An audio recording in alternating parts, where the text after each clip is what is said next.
This is Reframe, the podcast from the College of Education, Health and Society on the campus of Miami University in Oxford, Ohio. On this episode, we have a special guest host with us today. Here with us is Amanda Valentine. She's a health and fitness podcaster and the host of the very popular Pound This podcast. And today she's here to speak with Dr. Kyle Timmerman, who's an exercise science professor in Miami's Department of Kinesiology and Health. Dr. Timmerman researches the effects of inflammation, what it is, why it's good, why it's bad, and how exercise can help us reduce the kinds of inflammation that can lead to chronic disease. So here is Amanda Valentine with her podcast co-host and professional trainer, Josh Garrett, speaking with Dr. Kyle Timmerman.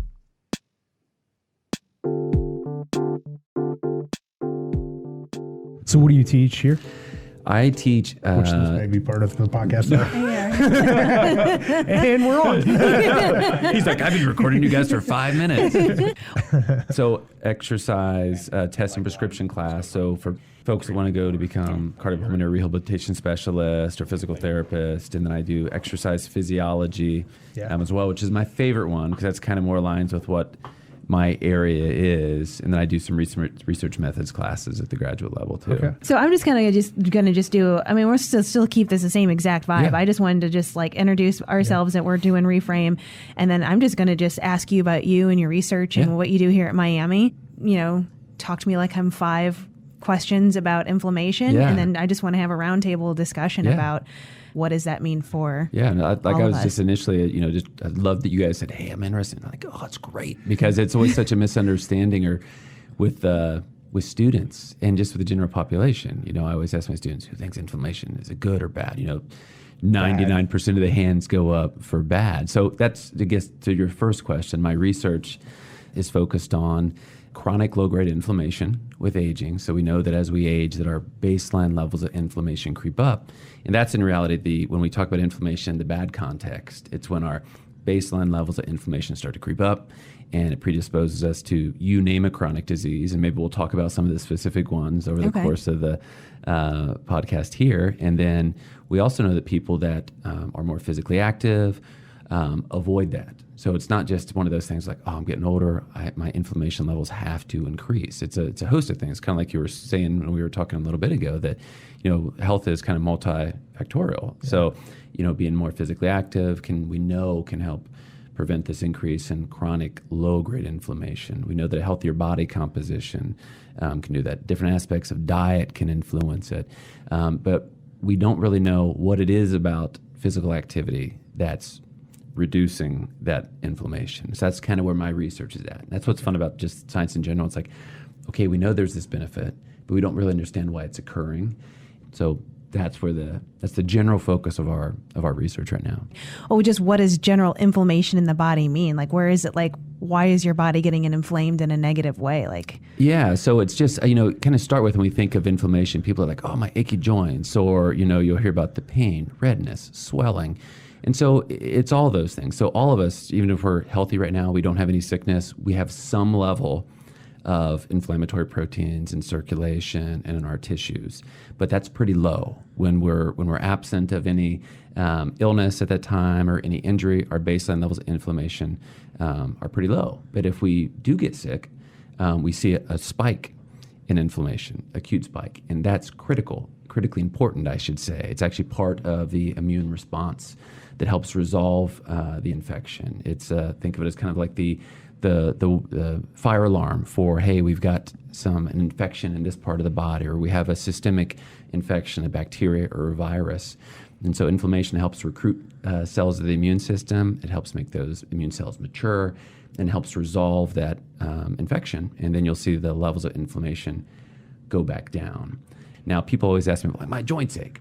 And, kind of as we age, the increased risk of osteoarthritis, and inflammation is there too, because inflammation is critically important to tissue repair. So when we're young, if we injure our knee or injure our hip or injure our back, we've damaged some tissue. Yeah. And inflammation levels will spike locally and actually helps repair those tissues. So it actually helps degrade the damaged tissues and initiate repair of those tissues. And so, I don't know about you guys, when I was 20, that would felt like 30 minutes, right? And the tissue would repair. But as we age, if you damage your hip or your knee, that inflammation will be initiated, but then maybe now your body can't repair that. And so what happens in inflammation? It just stays elevated in your hip or your knee, and it stays elevated. And with that continued elevated inflammation, it's preventing, we want that inflammation there to clear away damaged tissue, and then the inflammation will drop, and then synthesis will occur. But if we're not able to repair that tissue, inflammation just remains elevated, and repair never occurs. So it's just that high inflammation is then just starting to even not only degrade damaged tissue, but it's starting to degrade healthy tissue as well. Well, just as a personal example, like for me, I've been having all these problems, specifically with my right knee. I had to get an MRI. I'm told I have pretty much bone on bone. I have arthritis. I have an ulcer in my knee, and yet I have a lot of inflammation going on. So at what point where do I use exercise in there? Because it hurts and it's painful. So at what point am I helping reduce inflammation, or just making it worse and grinding my knee out more? Yeah, and so that sounds like classic osteoarthritis, right? And so we got to find ways to try to reduce that inflammation. So sometimes the doc will say, okay, we're going to go in, we're going to do a cortisone shot, right, to try to artificially reduce that inflammation. And sometimes people like, I have a hip issue myself, and so I've had those injections. I'm like, I'm cured for 3 months. I'm like, this is amazing. And then 3 months later, that wears off and the inflammation returns. Now for exercise, that's an excellent point. Exercise should be anti-inflammatory. We know from research that people that are more physically active or who have arthritis and begin exercising, it reduces pain, it improves function, but you have to be mindful of what you're asking them to do. Right. So, you can't just say, some people are so focused on, okay, the ACS, the American College of Sports Medicine, recommends 150 minutes per week of aerobic exercise. So, go on a treadmill. It's like, well, maybe for you, with your knee like that, doing aerobic types of exercises that are less weight bearing. I think you said you just when we were talking earlier went to a water aerobics class, right? And so that would be kind of recommendations you would make for somebody in your case that said, hey, we know if you were exercising, we can help reduce that inflammation, we can improve your function, reduce your pain, but you got to be smart about it. If I would say to you, okay, I think I'm going to have you start just jogging on a treadmill like crazy, that's going to be your exercise. That's not going to help. That's going to have more bone on bone and going to cause some more of that localized inflammation. Yeah. When you refer to exercise, I think that's such a broad topic that so many people put a negative connotation to that. People look at exercise, jokingly say it's like a 4-letter word, right? Then if you package it better and say physical activity, that's much more manageable for them, and talk about activities that they like to do, that they'd be capable of doing given any conditions they might have. So yes, when I say exercise, I'm not saying, hey, go get a gym membership at 24 Hour Fitness or hit the rec center all the time. Majority of the population could get the exercise they need outside. Yeah, parking a little further away. Yeah, exactly. And all the studies showing that physical activity reduces chronic disease, the majority of those studies have, the exercise they're doing is just walking. And it's not walking on a treadmill. It's just, hey, try to get up more during work, take a 5-minute break before or after lunch. There's some really cool studies out now that show that, even smaller bouts, just 2 minutes of exercise, provided that it accumulates over the day to 30 minutes or so total, can have the same benefit as, hey, hop on the treadmill and go for 30 minutes in one chunk. So instead of checking Facebook, you could take a walk up the steps. Yeah. Oh yeah, absolutely. And it's just encouraging people. There's a compelling body of evidence out there. It's like you are drastically reducing your risk of chronic disease if you, like me, I sit 6 hours a day writing about the benefits of physical activity in my office. And so it's, just being mindful of getting up, periodically. And studies have shown, that helps. That really helps.